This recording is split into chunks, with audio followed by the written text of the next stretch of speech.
Olá, começa agora o programa Insight, Gerando Novas Ideias, uma parceria entre a Rede São Paulo Saudável e o Comitê de Ética e Pesquisa da Secretaria Municipal de Saúde. Meu nome é Luiz Gracindo e nosso programa traz pesquisadores que fizeram investigações nos nossos serviços de saúde e vem aqui dar um retorno, dar uma devolutiva dessas pesquisas para os trabalhadores da Secretaria Municipal de Saúde.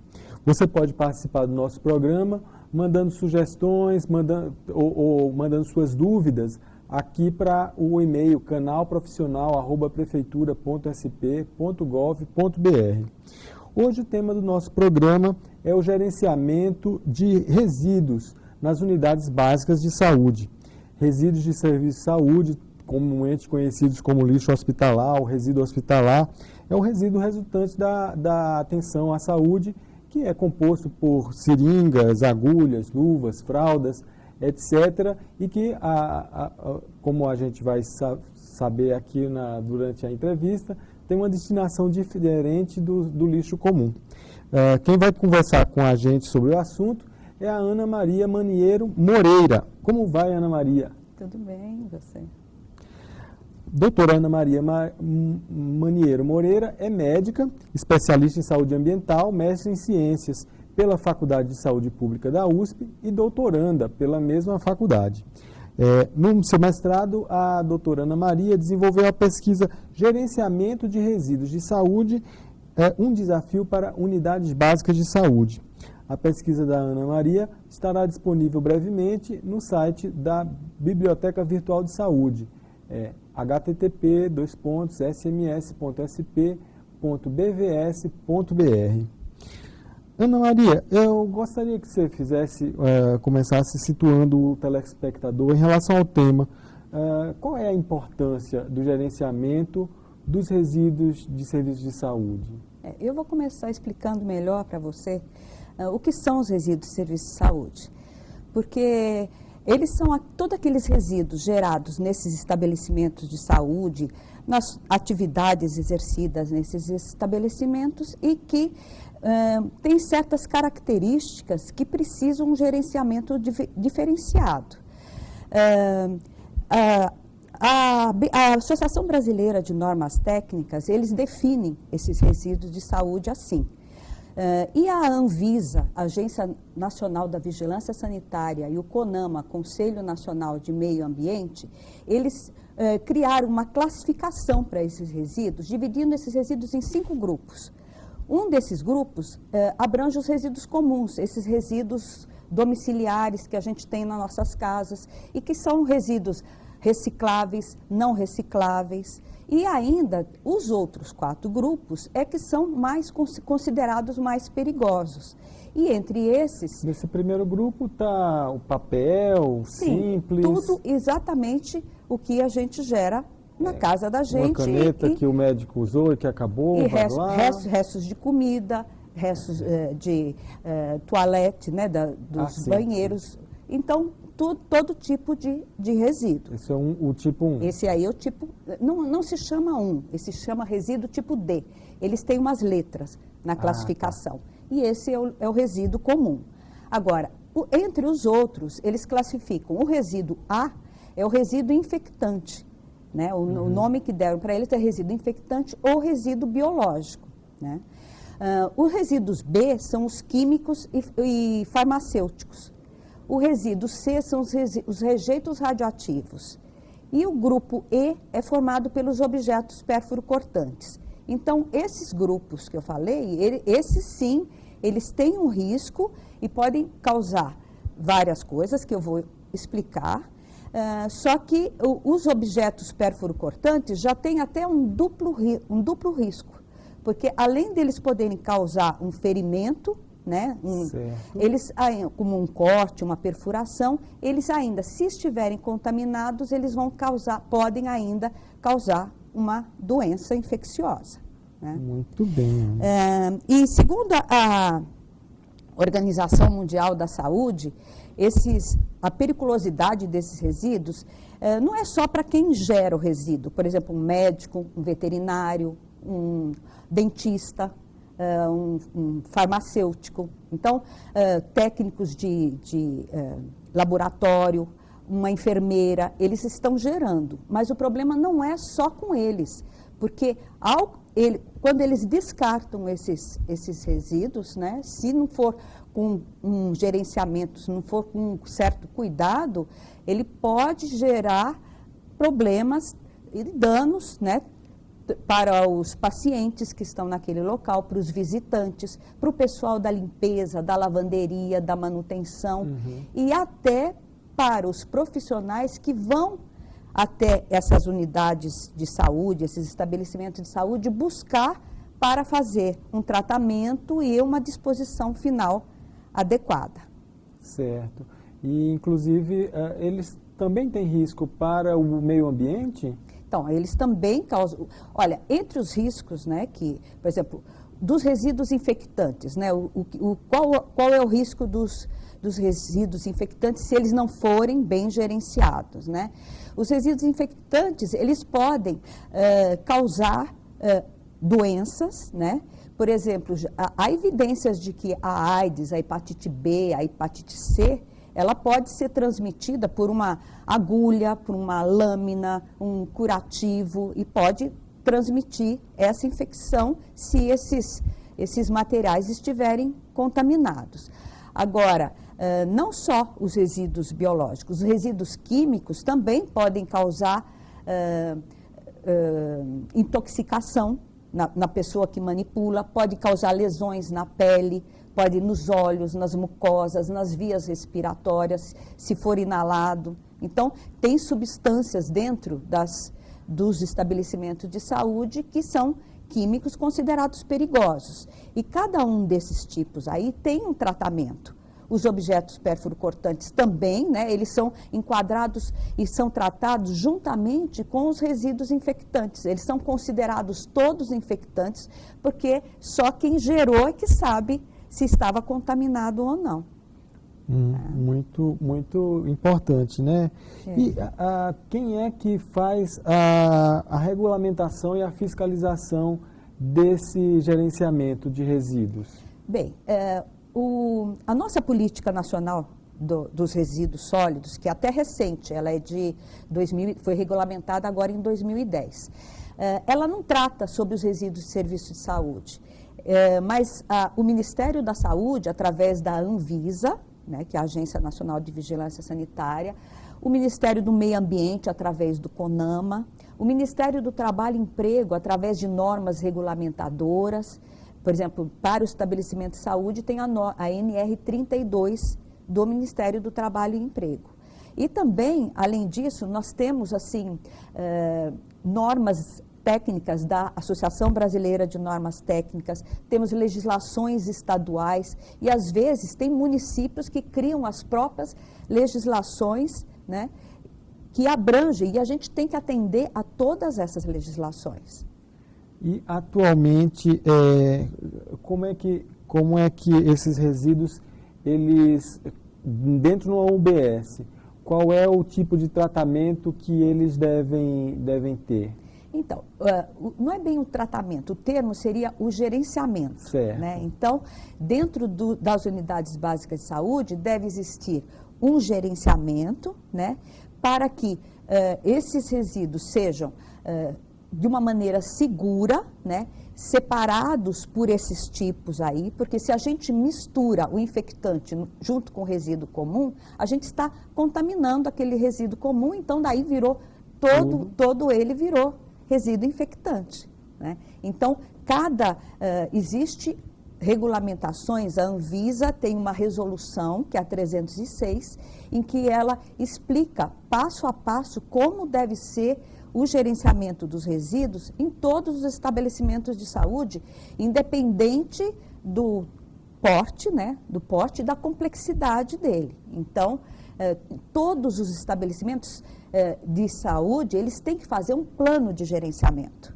Isso está na nossa lei, é uma obrigatoriedade desde bem cedo, mas em 2004 tornou-se uma exigência legal que todos esses estabelecimentos elaborem e implantem um plano que é um documento, onde eles vão descrever como é que eles fazem todas as etapas do gerenciamento e quais são e vários requisitos legais que eles têm que cumprir.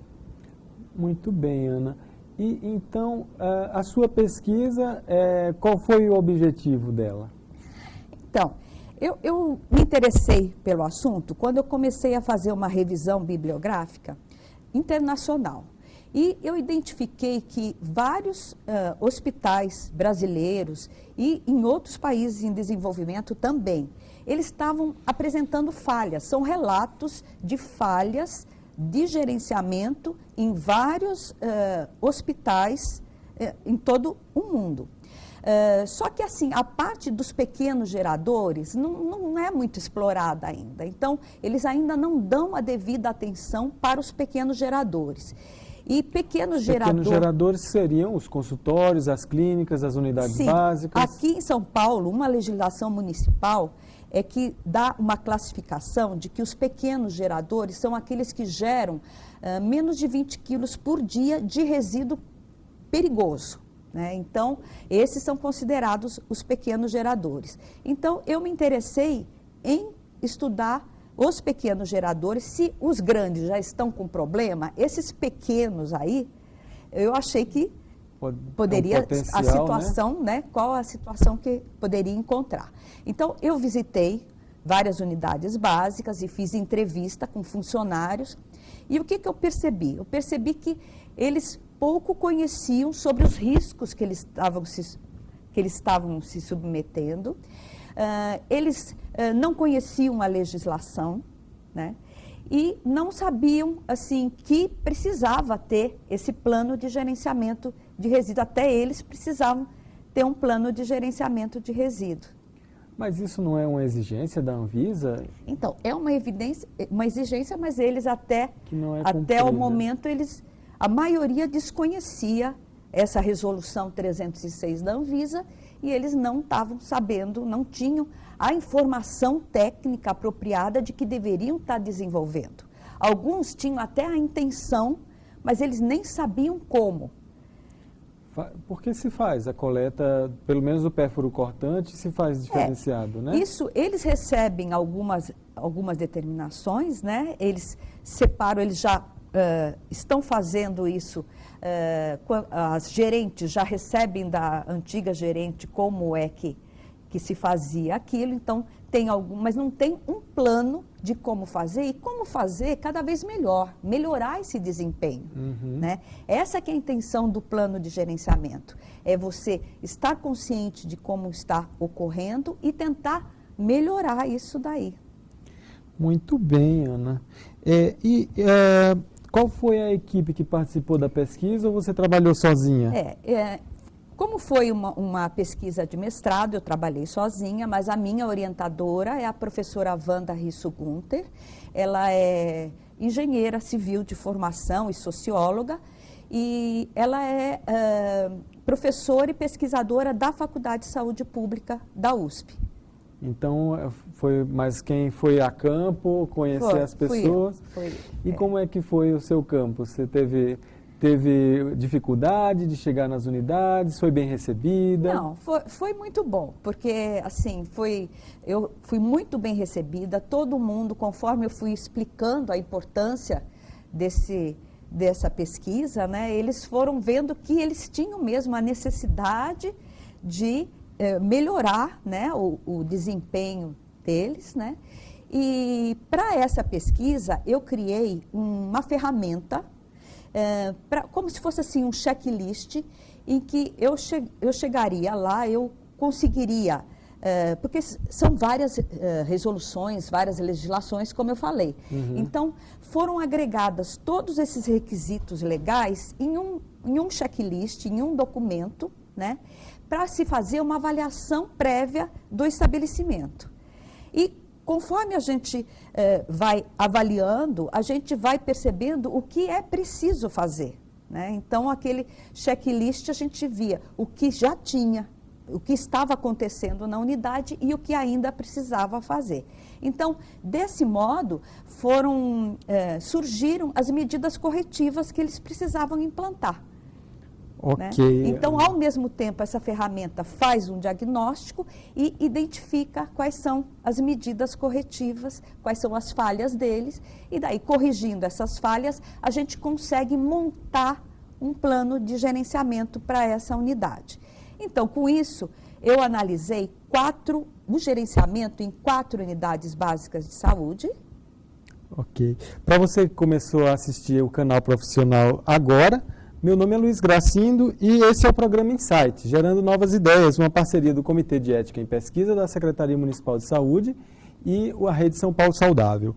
Hoje estamos recebendo a médica especialista em saúde ambiental, doutora Ana Maria Maniero Moreira, a autora da pesquisa Gerenciamento de Resíduos em Serviços de Saúde, um desafio para unidades básicas de saúde.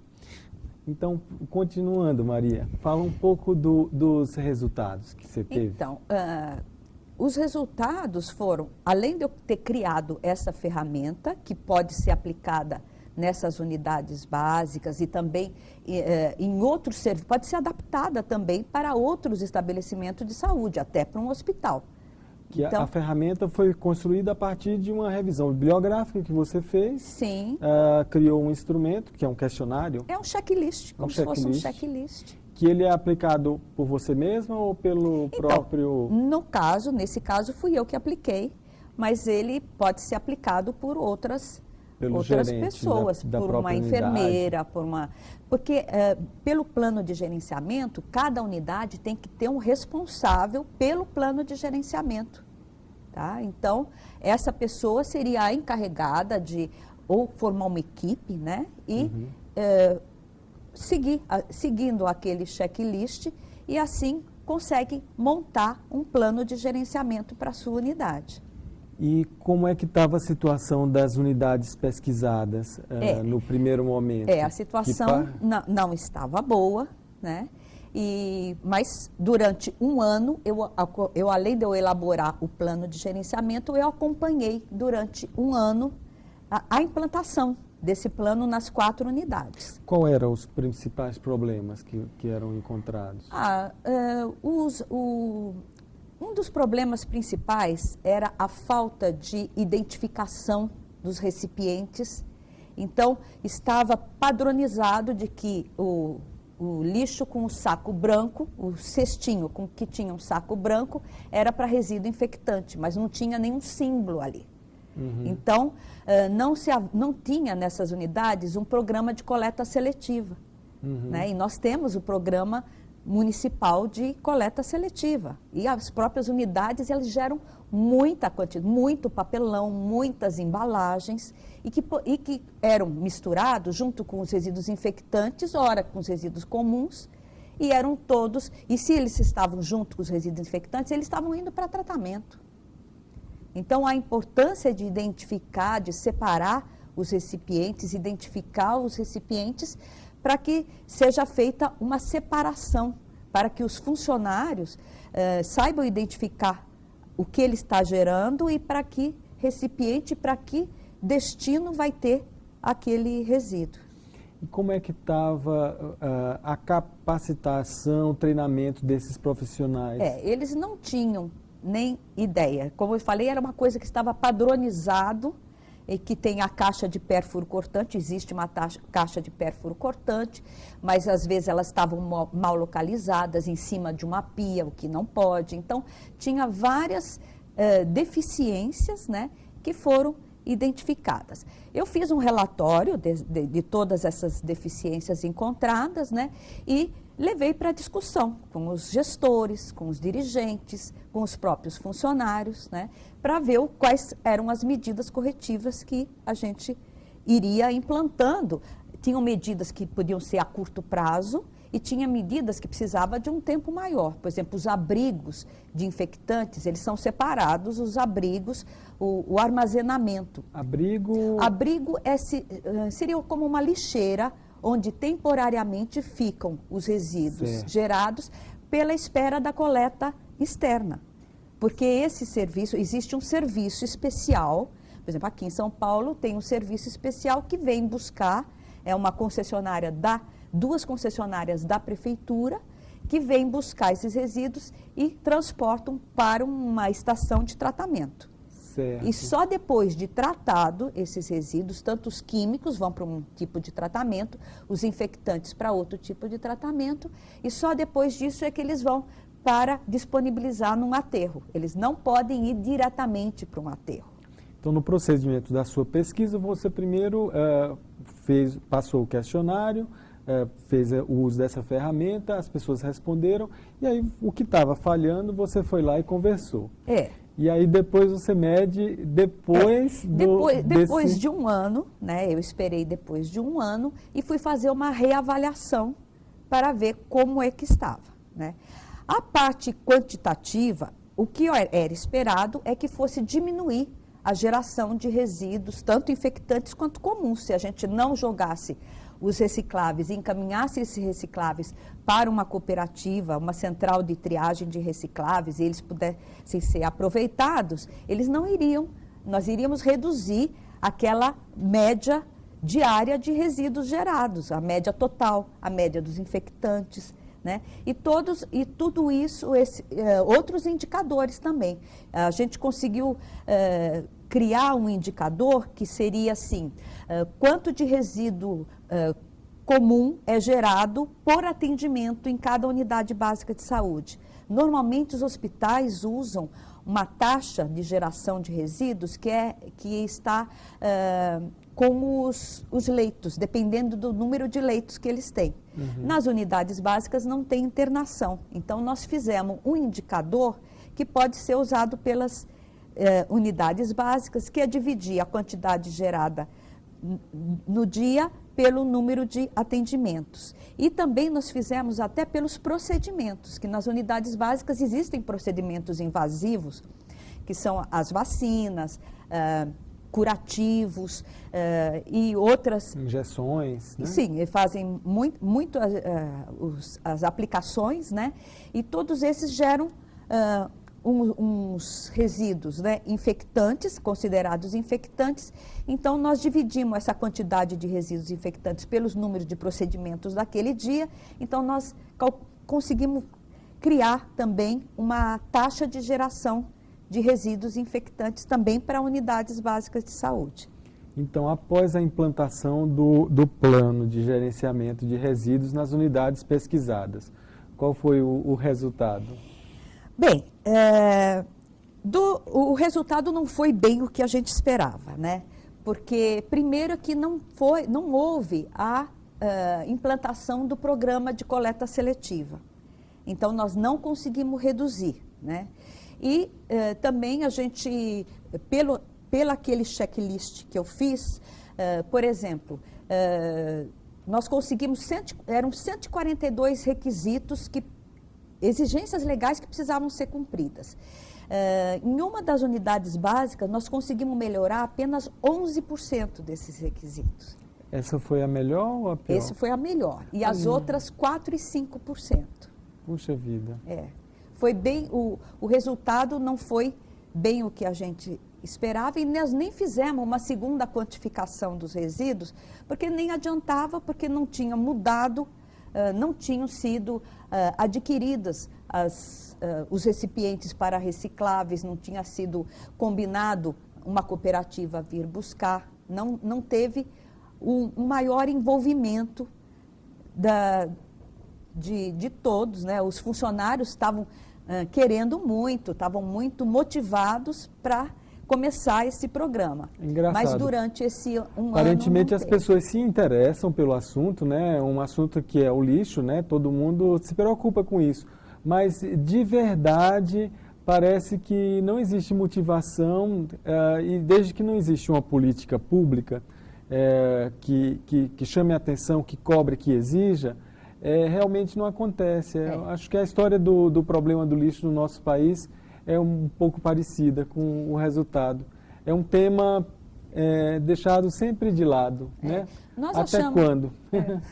Nós achamos assim que um pouco foi pela falta de atenção do poder público, pela questão dos resíduos mesmo, né? Porque ainda não tinha nem saído ainda nessa época a política nacional dos resíduos sólidos. Depois da política, agora a atenção está aumentando um pouquinho, né? Outra coisa é que, assim, nós achamos assim, que tem pouca fiscalização também. Deveria ser mais fiscalizados esses serviços, né? Porque com uma fiscalização maior, eles teriam mais interesse em trazer todos aqueles requisitos legais, o cumprimento deles, né? O responsável seria a vigilância sanitária, no caso? Para fiscalizar é a vigilância sanitária. Que é uma norma da Anvisa, né? Então, seria... É seguido pela vigilância sanitária. E outra coisa também, a gente achou também que faltou um pouco de vontade política, né? Porque, assim, ali precisaria ter essa liberação, a verba nem era tão grande assim, a verba necessária, né? Precisaria ter também a capacitação dos funcionários. Nós começamos a capacitação, mas a própria Anvisa, ela dá uma temática grande, uma lista grande de temas, né, relacionados ao meio ambiente, à saúde a saúde do próprio trabalhador, e que essa já faz parte, essa lista, né, de capacitações que deveriam estar sendo aplicadas lá, né? Então, faltou também, e algumas medidas, assim, de cobrar mais a vacinação do pessoal que trabalha, fiscalização da empresa de limpeza também. A empresa de limpeza, para trabalhar nos estabelecimentos de saúde, ela tem que ser especializada. Uhum. E as empresas, eu apontei que as empresas não estavam capacitando, a equipe contratada não estava devidamente capacitada para exercer aquelas funções.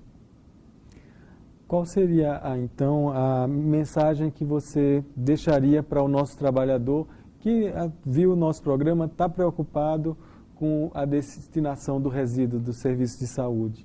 Bem, eu espero que o resultado da minha pesquisa, né, traga alguma contribuição.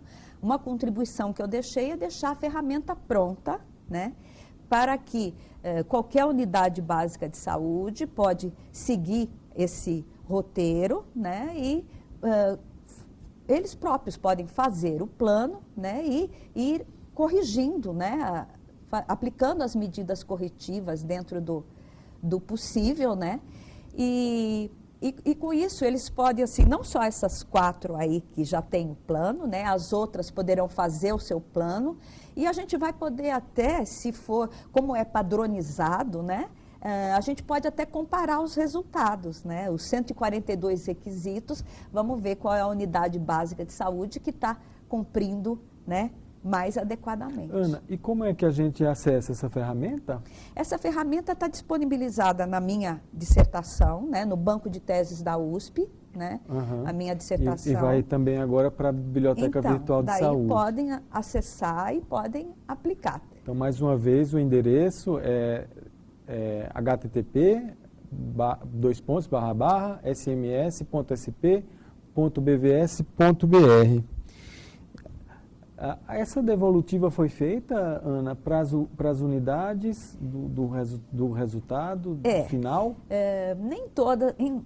Das 4 unidades, eu não cheguei eu fiz só a devolutiva para 2 unidades. As outras marcaram comigo e não deu certo de eu fazer, mas eu queria muito mostrar para eles, né, o resultado da pesquisa, né? Em 2 unidades eu cheguei a ir lá e mostrar a finalização do meu trabalho. As outras 2 unidades não deu oportunidade, não tive oportunidade, não foi agendado essa segunda, a minha explicação, né, da pesquisa.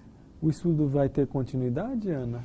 Então, eu acho que, assim, não sei se eu vou continuar nessa atividade.